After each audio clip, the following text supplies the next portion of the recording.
Right, thank you, Dave. Just before I introduce the TNPPA and the details of the professional association, what I want to talk about is a couple of initiatives for all TNP members that we're introducing. What we're finding is that with the change in regulation, change in compliance, change in legislation, what we are sensing is that the FMA, or the Ex-Securities Commission, are increasingly turning their attention to other organisations in the financial advisory sector to determine what they're doing to support their members.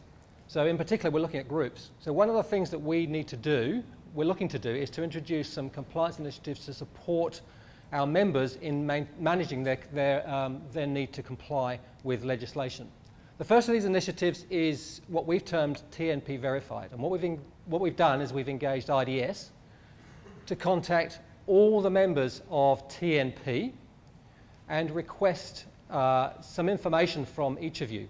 One of the information that we're going to be asking for is a copy of a business card, a copy of your current disclosure statement, and details of your website and your current professional indemnity certificate.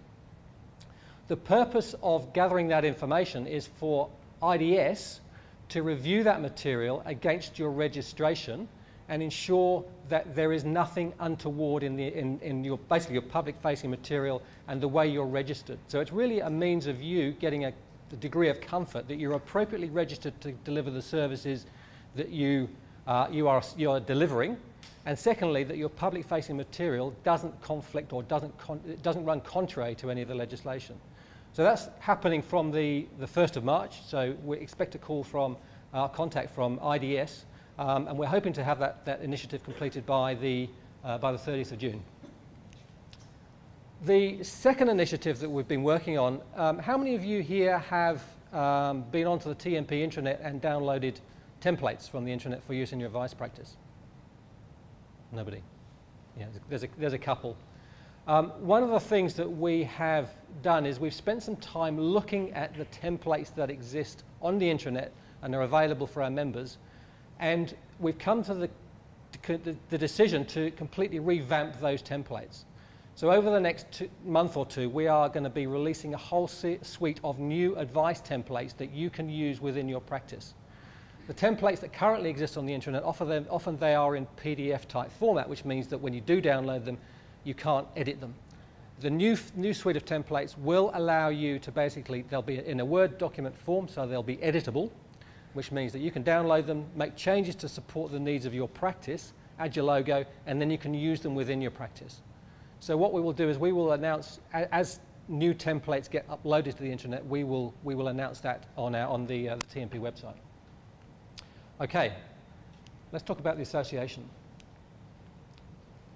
As Dave mentioned, it was announced, the launch of the association was announced this week, and we have set up the association to concentrate its activities and concentrate its services on three, what we believe is very important key areas of an association. And I'll talk about each of those areas in a little bit more detail. But the three areas that we are looking at, or the three areas that the association is intended to provide services in, are in the areas of continuing professional development, in the areas of compliance and best practices. And we've also, as part of our launch, we are releasing the first three designations in our designation program.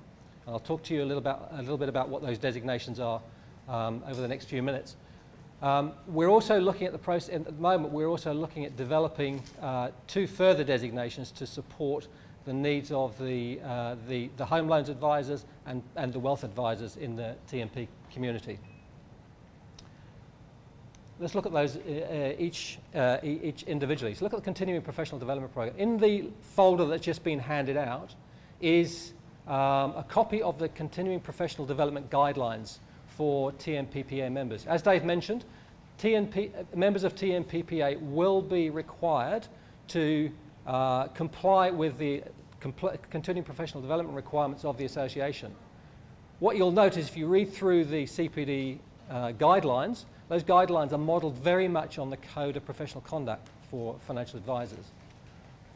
So in essence, a member of the TNP Professional Association will be required to, at the beginning of each year, to prepare a professional development plan which talks about what their goals are over the next 12 months. Combined with that, all members will be asked to complete a minimum of 20 hours continuing professional development per annum, of which at least 10 of those hours must be structured.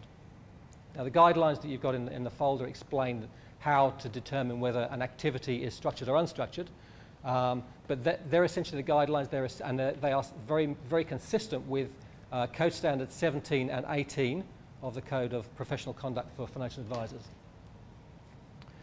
Support. Will you assist us to determine whether it's structured or unstructured? Because it seems to be a huge grey area. Could you, sorry, I missed the question. Will you help us to determine whether it's structured or unstructured? Because it becomes so grey. Very much so, yeah. The key determinant as to whether an activity is structured or unstructured, there's two really. One is that the activity has a predefined learning outcome, and secondly, that the outcome is evidenced. So that the fact that the learning objective has been achieved is evidence. So that will be defined, that's determining whether it's structured or unstructured. Does that make sense? Yeah. And I think... Sure, okay.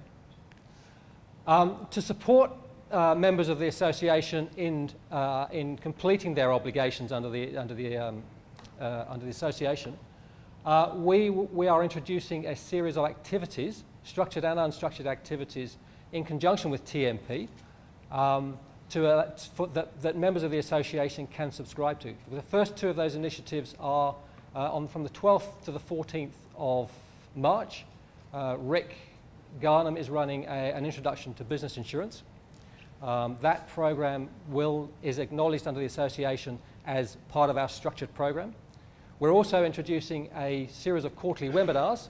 Every quarter we'll be running a webinar on compliance matters, and that will be part of our structured program as well. So it will be an assessed activity.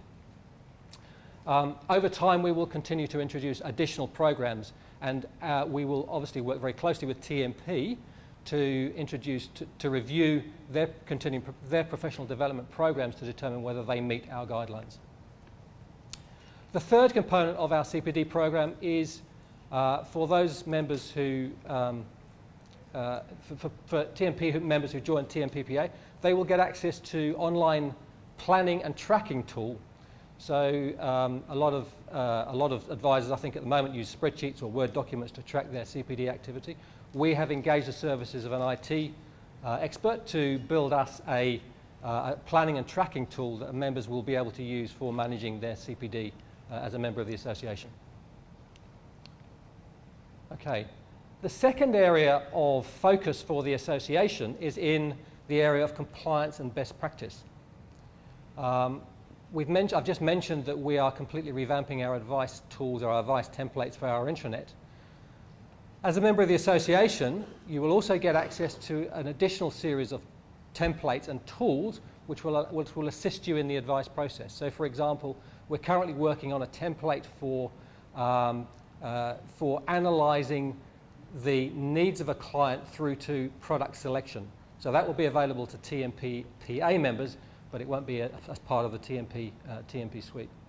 We're also introducing a compliance or best practice help desk. The purpose of that service is for members of the association who have a compliance issue or they have an issue around advice that they're not sure how to deal with. They can basically tap into that service and we will provide them with an appropriate solution that meets legislative and compliance obligations. Members of the association will also get access to the IDS regular newsletter, which is a compliance update looking at compliance matters. And over time, we will be issuing guidelines on compliance issues as and when they arise. So for members to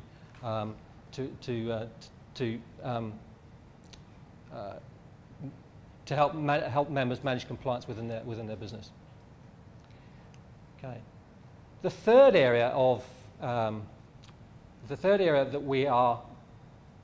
that the association is focused on is the delivery of some new designations into the marketplace. One of the things that doesn't currently exist in the marketplace is a designation for advisors who have, particularly RFAs, who have gone through the process of completing level 5 certification, but have chosen not to go down the AFA route. And there's a number of advisors in TNP who have, as I say, completed the level 5 certificate program, but they actually chose for various reasons not to become an AFA. The FMA have recently come out and said, as an RFA, you can't use the RFA designation in your marketing material because it's not meaningful. So what we've tried to do is to, what we've done here is to introduce a series of designations that advisors who are members of the association can look to apply for if they meet the criteria. The designation program is built around 3 key areas. It's professional tenure, so it's experience within the profession. It's around education, so if you have achieved a particular level of education, you may be entitled to apply for one of the designations. And the third area is a commitment to best practices through an ongoing external audit of your business processes. So advisors who commit to a regular annual audit of their business processes and meet the criteria for certification will be able to apply for the TNP certified designation. So the three designations: TNP certified, which is around best practice and a commitment to continuing professional development, as well as at least having been in practice for at least 2 of the last 3 years, members will be able to apply for TNP certified as a designation. The second designation that will be available to members that we're releasing this week is the Associate Risk Advisor. So if you have achieved a certificate in financial services level 5, you have at least 2 out of the last 3 years experience as a professional advisor, and you are committed to the continuing professional development program of the association, you'll be entitled to apply for the designation of Associate Risk Advisor. And the third designation, which is recognising a diploma level equivalent of education. So if you've got the Graduate Diploma of Business Studies from Massey with a personal risk specialisation, as well as at least 3 out of the last 5 years as a professional advisor, and a commitment to the CPD program, you are entitled to apply for the CRA designation. As I've mentioned, we're also looking at 2 further designations, one in the home loan space and one in the wealth space, which we will announce as and when those developments have been finalised. Okay, as Dave mentioned, for the membership of the association is open to all advisors, irrespective of their alignment or association with a group. But for TNP members, there are some additional benefits that you get. So in addition to the membership benefits of what we believe is a very, very sound and very professional continuing professional development program, tools, templates and services to support you in meeting your compliance obligations, and a professional development professional designation program, TNP members also get the following benefits. The application fee for the association is waived for TNP members. There is a discounted subscription fee for TNP members, and I'll talk about pricing very shortly.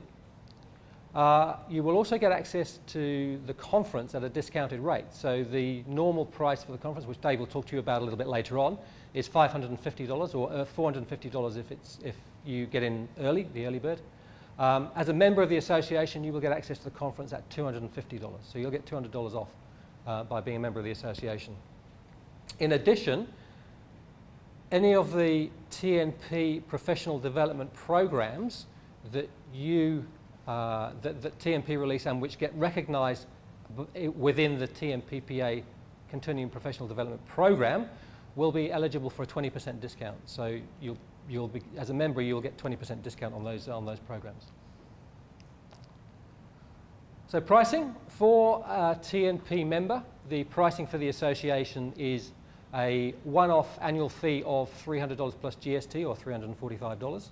Or on a monthly basis, it's $30 plus GST, which is $34.50. Okay, to sum up, if you're interested in looking further at the association, please indicate in the feedback form at the end that you'd like further information. So please take some time to look at the documents that we've provided to you today in the folder. There's 4 documents there. There's a document on membership benefits. There is a document on code of ethics and practice standards, which is, again, based around the code. There is continuing professional development guidelines, as well as the designation program overview. And finally, for today's, for attendees at today's session, if you join the association prior to the 31st of March and pay the 12-month fee up front, you will get membership through to 30th of June next year. So you get 15 months for the price of 12.